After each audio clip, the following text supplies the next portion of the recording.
2019. This is episode number 20. I am your host, Mike Gentili, along with my co-host, Nick Jones. Nick, how's it going today? It's going very good. How's it going with you? It's going pretty good. It is definitely the dog days of summer, it looks like. News-wise, things are a bit low-key, I'd say.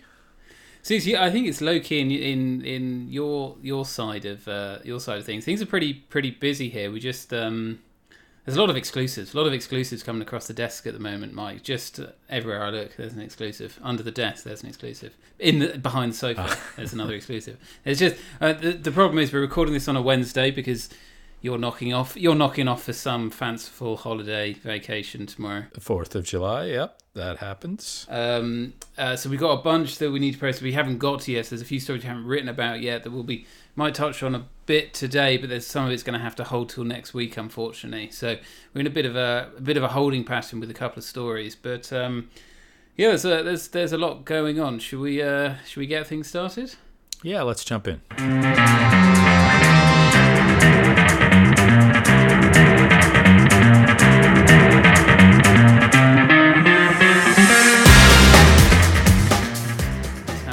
World Series of Poker is very much about to hit its kind of most exciting period, I suppose. Mike, why don't you bring us up to all the latest? Obviously, we've got our finger on the pulse of everything going down in Las Vegas right now. Oh, yeah, you know us.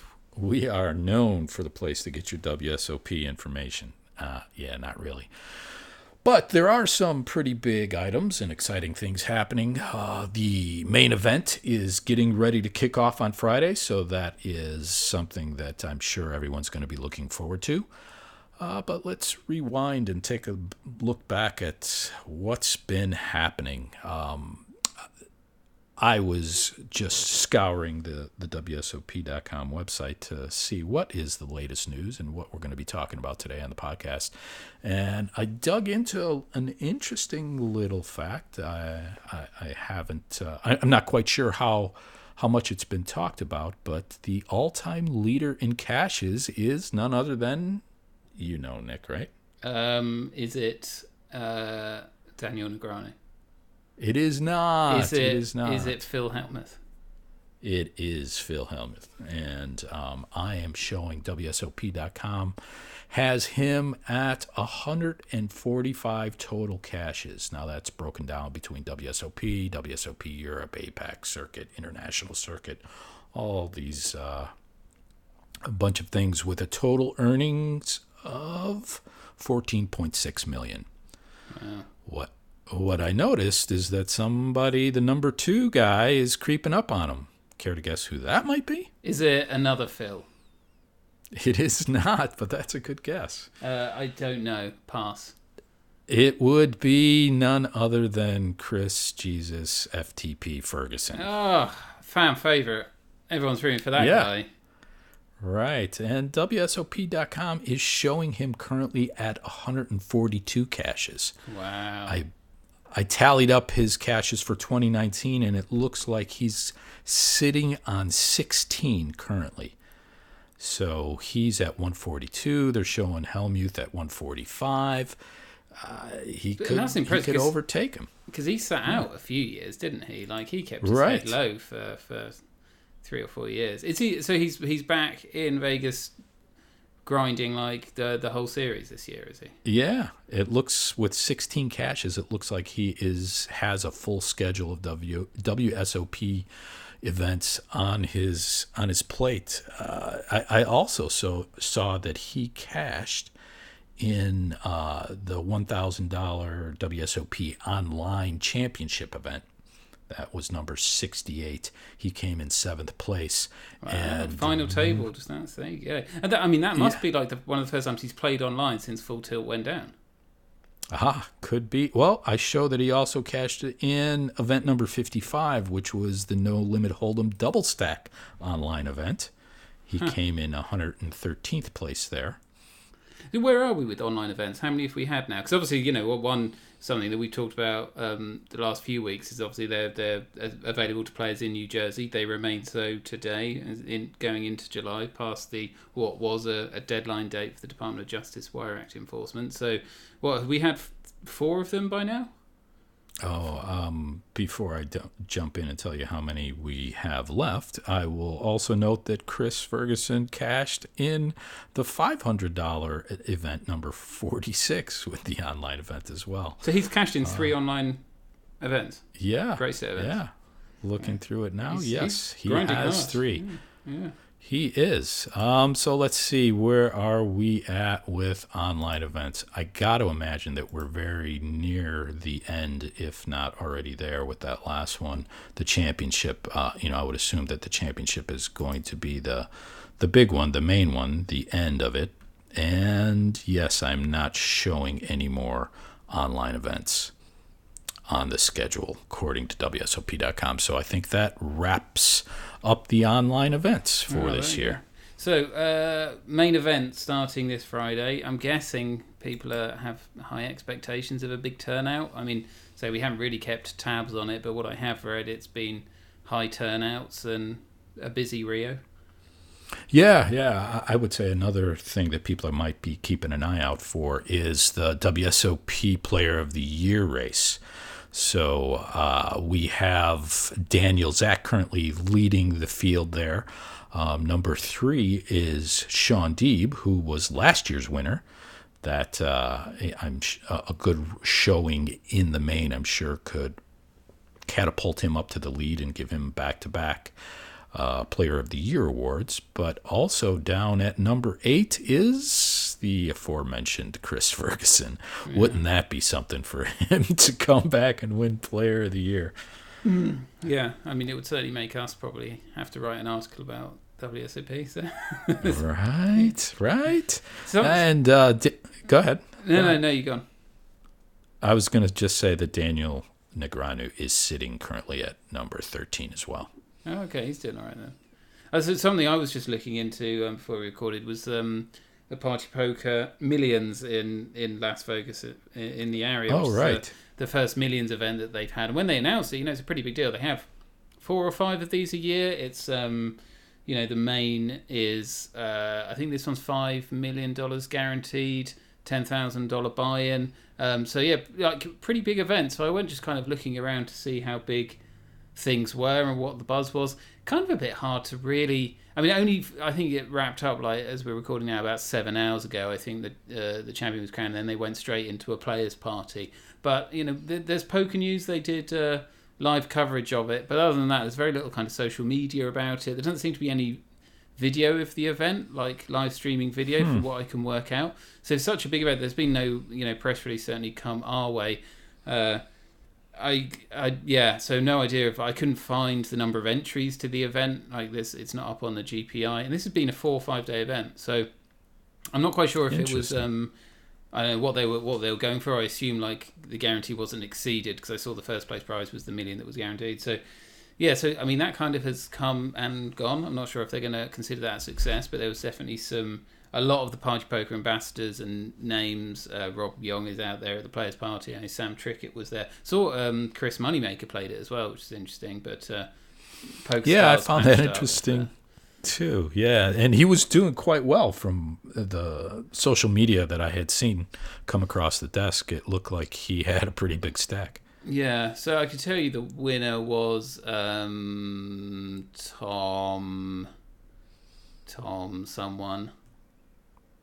Tom Terrific? No, Tom. See, I even prepared how to say make sure I could say his surname correctly, and I've completely forgotten it. Oh, okay. I know who you're talking about. But Tom you can't. Marchese? Marchese, that's it. Tom Marchese. he's a pretty big deal. So, he won it, and he won $1 million, so well done to him. What I can say, though, I share your view that I haven't seen a whole lot about the actual event, but the impression that I got from what I've seen on social media so far is that people that are there seem to be having a lot of fun. Yeah, I guess so. I mean, it's kind of hard when you're outside of it, as we are this year, from the whole event, really. Maybe it's because, quite a bit of it's behind a paywall now with the Poker Central and whatnot, and even with the Party Poker live updates, they're linking to a blog, which is you have to sign in to view. So none of it's kind of getting picked up with Google. And the first few links I clicked on, I just thought it was a bug because I was just hit with a login page, but it's tucked behind their Party Poker Live website. That it just feels like it's quite easy to stay pretty disconnected from the whole thing. But when you do dip into Twitter, it seems everyone's having a grand glorious time. So yeah, I think I'm going to add a Poker Central subscription to my Christmas list. Well, it's a bit late by then, isn't it? For next year.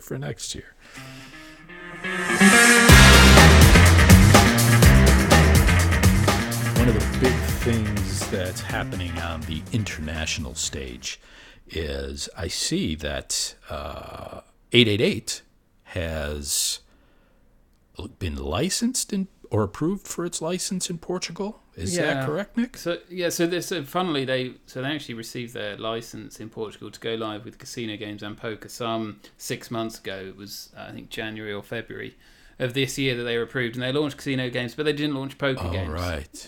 Yes, now I remember. Yeah. Because Portugal is not can't be part of the international liquidity pool, and 888, which hasn't had a footprint in the country for many years. It's a small country anyway.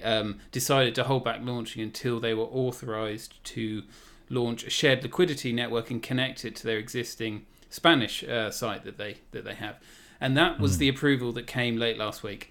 So they're now approved, and we expect imminently they will launch online poker in Portugal, and from day one will be connected to the Spanish network that they've got. Is that a big deal for the company? I'm not sure how well their Spanish network ranks over there, and I'm pretty sure they don't have a presence in France too. Is that correct? Yeah, so it's quite a big deal for the company, and it's something that executives have talked about to analysts in the last year, because they were kind of wrong-footed a bit with the connection of the Southern European player pools. So most operators have a presence in France, despite France being quite hard to operate in. It's always had half a dozen online poker networks, and it's been fairly competitive.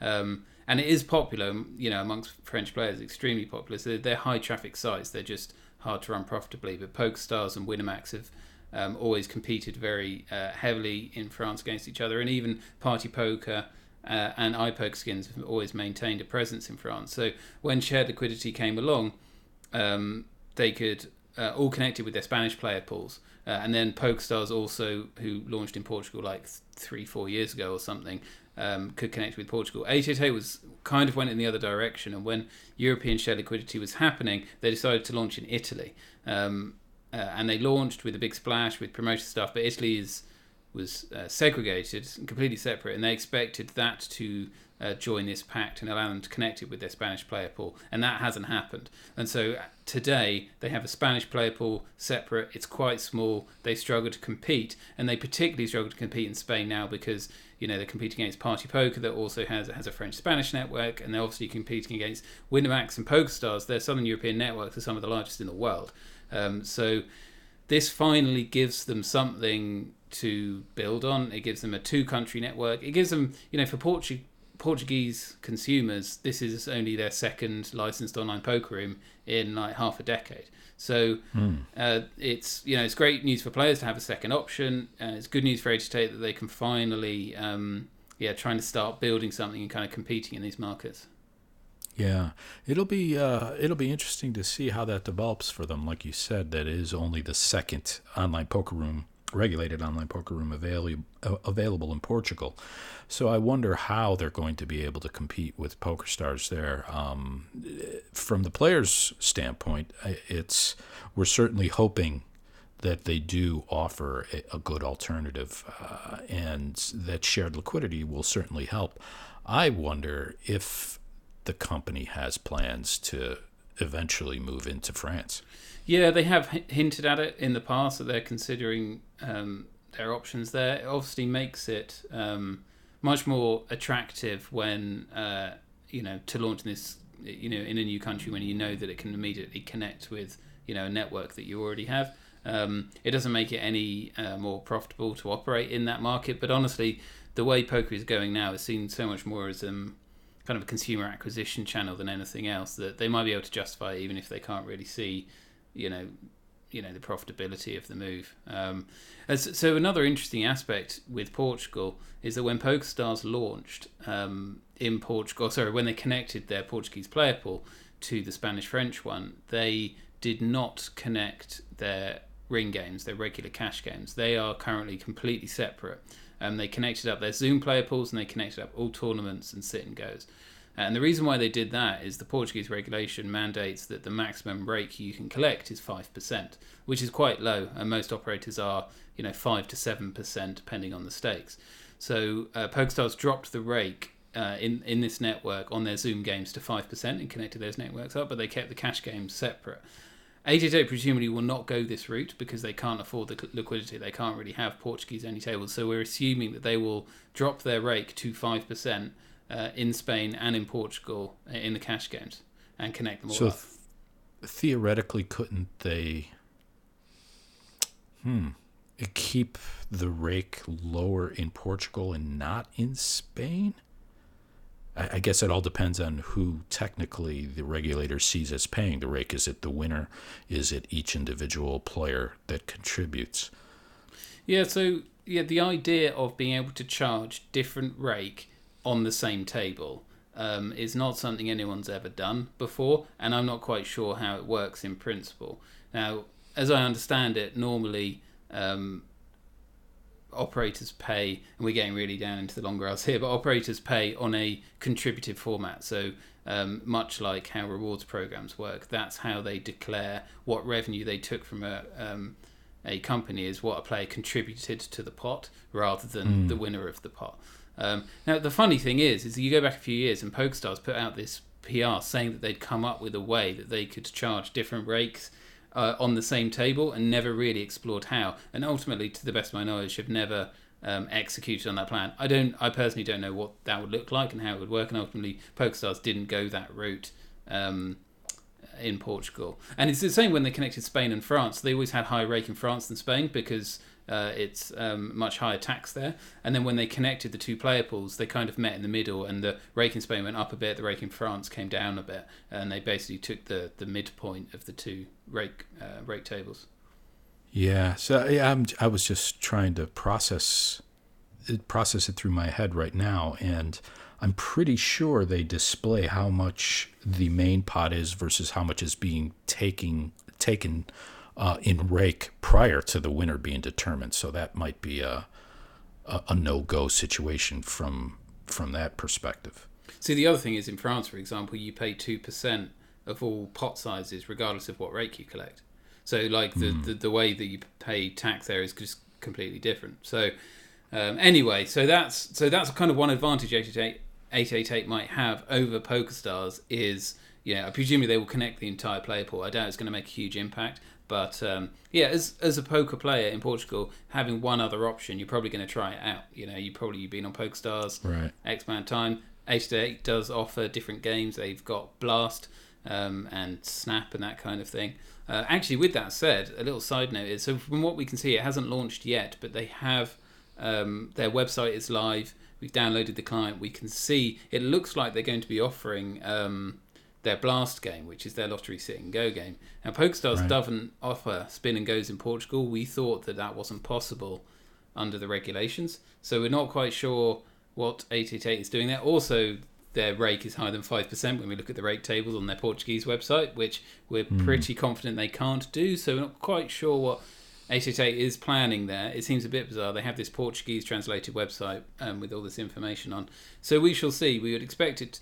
Like I said, when PokerStars got their authorization, within 24 hours they had connected their player pools up. This has been like 5-6 days now, so we're not quite sure what 888 is waiting on. They've had obviously 6 months to prepare for this moment, so I don't know, maybe they're busy doing other things. But from hearing you describe what you see in that client, it sounds like they may still not be ready. Yeah, which is bizarre, because I mean the Portuguese regulator is just so slow at, just unbelievably slow at processing these things. I mean, as we understand it, Winamax has applied for a license. Partypoker may have applied for a license in Portugal. Maybe one or two other operators, and like they're waiting literally years is how long it takes. I mean, there's only like 13 licenses been issued in Portugal. Pretty sure like dozens more have applied. So for them to have, they probably applied like well over a year ago. They were authorized for poker 6 months ago. I mean, how they are not ready to turn the faucet now, I don't understand. But who knows the machinations going on behind the scenes? Machinations? No. I'll leave that pronunciation one to you. I got Marchese. That's true. And I'm not even sure that's correct. I don't know.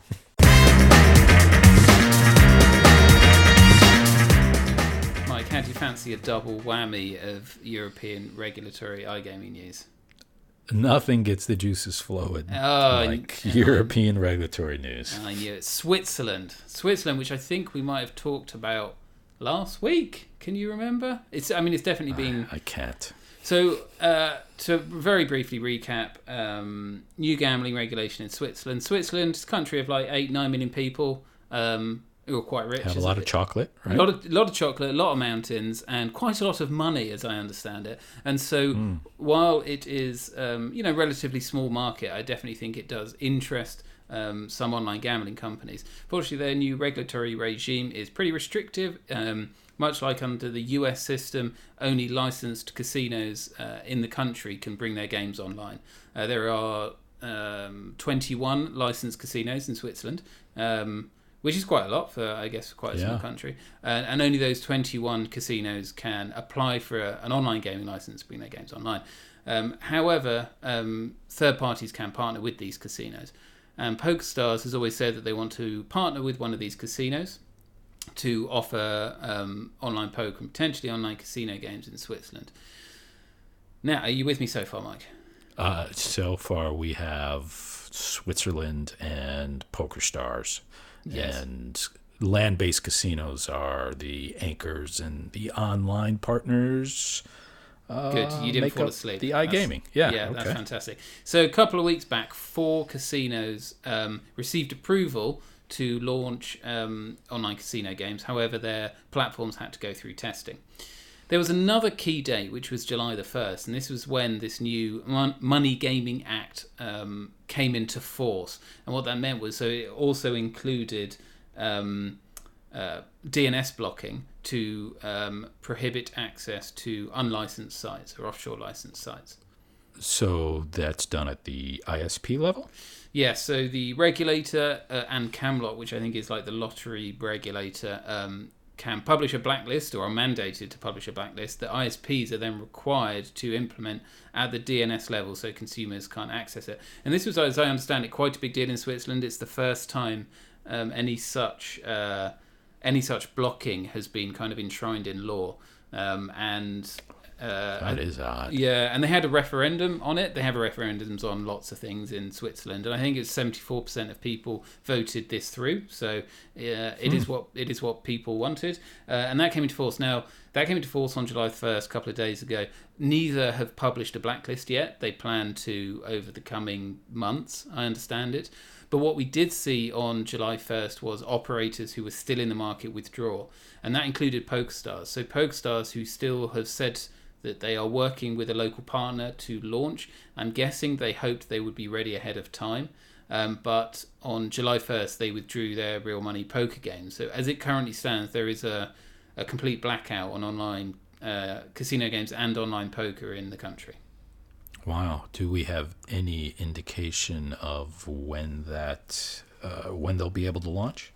Well, I'm glad you asked, Mike, because an exclusive that went up today on Pro hinted at what we understand, how things are basically going to unfold from here for PokerStars. So what we believe is that they have partnered with one of these 4 casinos to launch online poker, which hasn't been stated publicly by any company, and there's always the potential that they're waiting for another casino to receive this authorization. But we understand that they have partnered with Casino Davos, which is it's owned or part owned by a group that they already have a similar partnership in Belgium.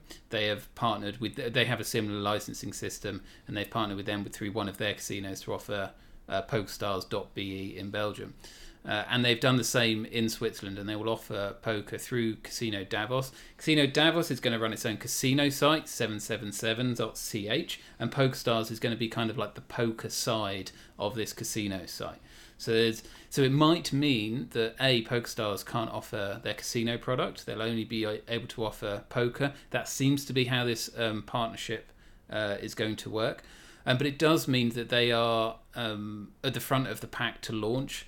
So all 4 licensed casinos have got basically coming soon pages on the domains that we know. There's mycasino.ch, jackpots.ch, 777.ch. There's one more, and now PokerStars.ch. They all have coming soon pages. They're all waiting for I think to get through testing before they can launch. I can only imagine that's going to happen pretty soon, because it definitely felt like PokerStars was hopeful that they might go live ahead of time, because their withdrawal was very abrupt. I think they told customers like 24 hours before, which suggests to me that maybe they were hoping they didn't have to do that. But yeah. So that's where we are today. We also might see, so one of these casinos has partnered with Playtech, so we might see them launch poker on the iPoker network. So there might be a bit of poker competition there, which is always good to see. But so just to be, I'm sorry, I got a quick question. So just to be sure, these Switzerland is not going to be ring-fenced, right? They're going to be part of the rest of world international player pool?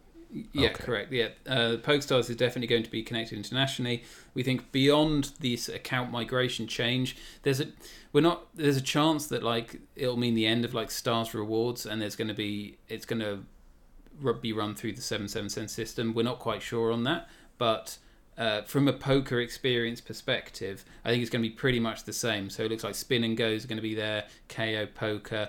It's going to be definitely connected to the player pool, Sunday Million, all the main tournament series, etc., etc. That'll all be there. Potentially not some of the more novelty games. Like it's looking like maybe not at launch 6+ Hold'em, Power Up. And they're relaunching Fusion and whatnot. They might not make it. It might just be stripped back so that there's less that has to be tested, right? So they can go live. But broadly speaking, it will be a similar experience to what players had before. Okay, so just to recap, so some of the things, just for the listeners, that we're to look out for when you have a newly regulated market are A, what games are going to be approved. Nick just talked about that. B, how much rake is that regulated, as we talked about previously with Portugal, and then would be the rewards. And that is usually tied to the amount of rake that the operator could charge, but sometimes there are other restrictions that prevent them from giving away free money, for example, or free gaming tickets. And from the looks of it, games could be stripped down at launch, but we don't expect there to be any major restrictions on other game types. Is that fair to say? Yeah, from everything that we've seen, there hasn't been any.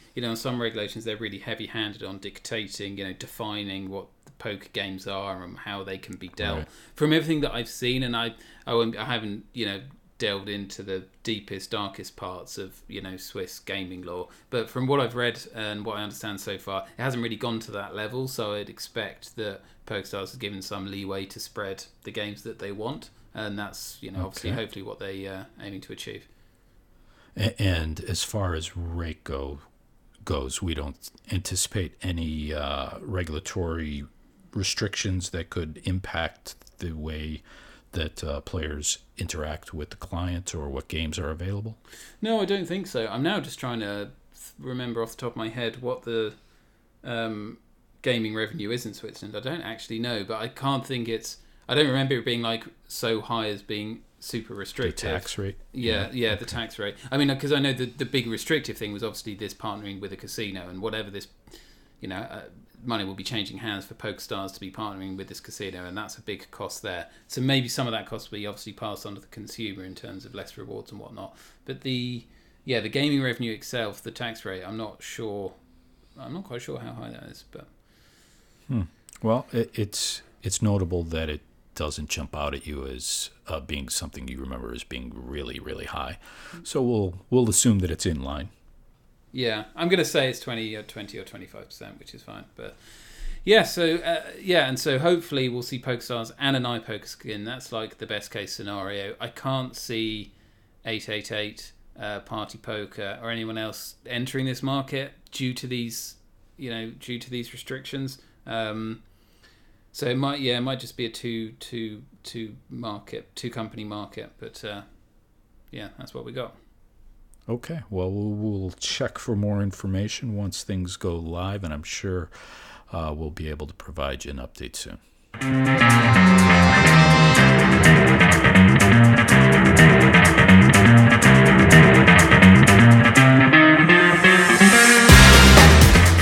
the international side of things, we've seen some developments with Phil Gelfand's online poker room Run It Once. Nick, what's gone on over there? A feature they've turned on, which is, it's a fairly minor little news tidbit, but in the kind of, it's an ongoing conversation that we've been having on this podcast and everywhere else regarding, the role of third-party tools in online poker software, and in particular hand histories, and whether players should be able to kind of review their poker play and review the play of their opponents and that kind of thing after the fact. And so Run It Once, which has obviously been opinionated since launch on many of these issues, has finally enabled a feature which allows players to download and ultimately import into their third-party tracking tools their hand histories. So was this planned all along that they were going to offer downloadable hand histories, or is this more a reaction to the current vibe happening or going on in the industry?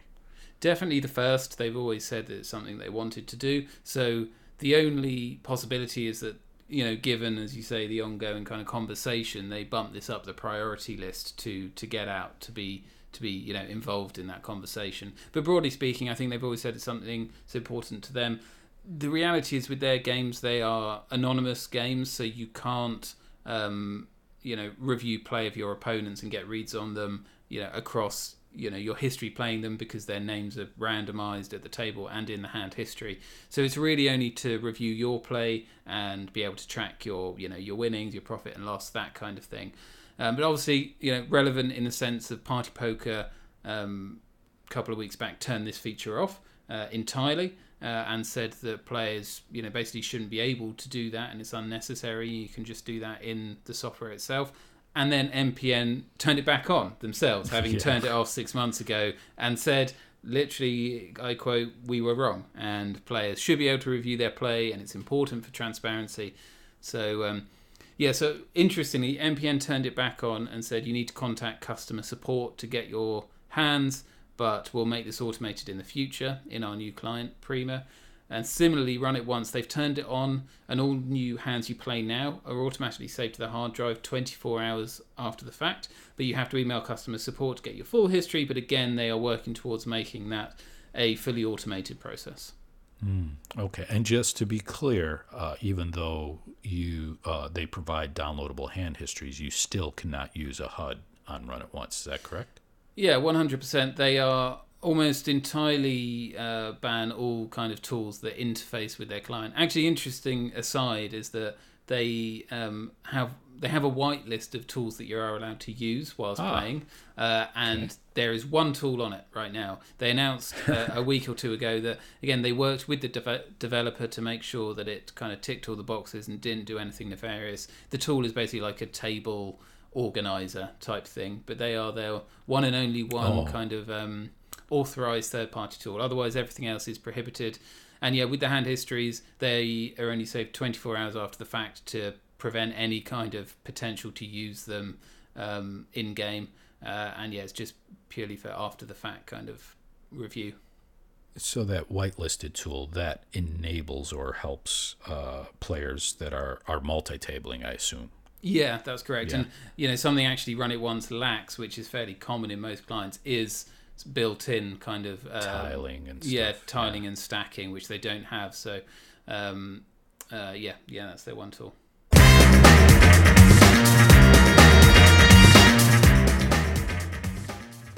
So last week we had some talk about how the transcriber for the PokerFuse podcast is able to detect the language and able to transcribe the audio. And Nick, you were talking that there's quite a few of unintelligibles on your end typically, and less on my end. And I think we had an over under. Yeah, we did, Mike. The line was set at 10, and you 10. Okay, and you took the over. On unintelligibles. And where did it come in? Well, firstly, I'm going to say that you said you were going to get none. You were going to get 0 unintelligibles, and in fact, you got 1 last week. Ooh. Yeah. Were you able to determine what that actually was, or was it truly unintelligible? I did discern what it was, and I think it was more the word itself rather than being an uncommon word. So you said cadence, and in fact, it was during a conversation about talking about transcription errors, and you said we had a different cadence, and that cadence is unintelligible.